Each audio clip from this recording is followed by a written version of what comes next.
All right, in this explainer, we are going to tackle what might just be the single most important skill of the 21st century, becoming indistractable. So let's jump right in. You know that feeling, right? You look back on your day or maybe your week and you just feel this sense of regret. We all know what we should have done, hit the gym, worked on that big project, or just spent some real quality time with our families. But something always seems to get in the way. I mean, that's the real question, isn't it? It's not like we're lacking information. You can Google how to do pretty much anything. No, the real problem is that we constantly and consistently get in our own way. So to fix this, we have to go way deeper than just blaming our phones or turning off notifications. We have to start by completely busting a huge myth about where distraction actually comes from. So, what is distraction? Really? Well, it turns out most of us have been thinking about it completely wrong. So, check this out. The opposite of distraction isn't focus, it's traction. Now, think about it. Both words end with action, which is a huge clue. It reminds us that distraction isn't some magical force that happens to us, it's an action we take. Traction pulls you toward what you want in life. Distraction pulls you away. And get this, even a productive task, like clearing your inbox, is a distraction if what you intended to do was write that important report. Okay, so what kicks off these actions? We love to blame the outside world, don't we? The pings, the dings, the rings, our phones, our colleagues, the constant stream of alerts. But what does the research actually say about all this? Well, the data is pretty shocking. It turns out only about 10% of our distractions come from those external triggers. A staggering 90%, yep, that comes from within us. The source of the problem isn't in our technology. It's inside our own heads. And it all boils down to this one simple truth. Almost all human behavior is driven by a desire to escape discomfort. We don't check our phones because we love notifications. We check them to get a momentary escape from feeling bored or lonely or anxious. And this idea reframes everything. Suddenly, time management isn't about managing time at all. It's about managing pain.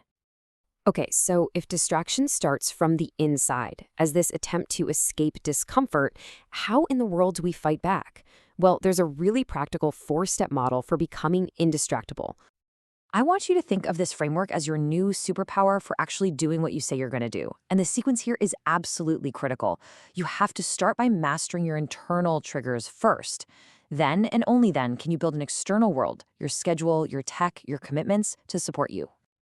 So let's start with the most important step.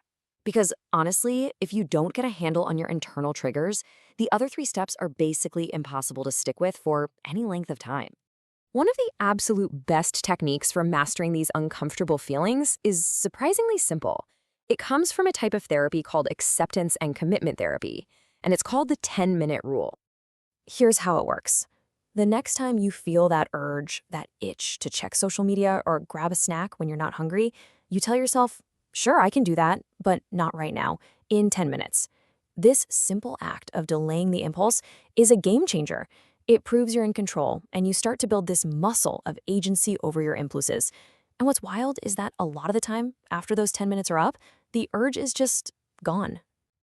Okay, once you've started to master that internal discomfort, you can build an entire system around you that makes staying on track way, way easier. So let's quickly run through the next 3 steps in this toolkit. First up, forget those endless to-do lists that just make you feel guilty.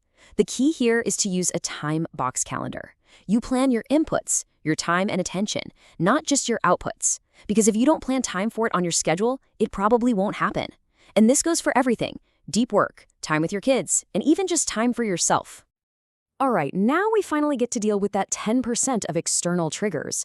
Go through your phone and your computer and just ask of every notification, is this serving me or am I serving it? Turn off everything that isn't crucial. And in the office, a simple sign on your desk can work wonders. One study found that when nurses wore "Do Not Disturb" vests, medication errors dropped by a whopping 88%. That's the power of hacking back. This is your firewall, your last line of defense. A pact is just a pre-commitment you make to keep yourself from getting derailed later. You're basically making a deal with your future self. And one of the best types is an effort pact, where you just add a little bit of friction, a little extra work to a bad habit.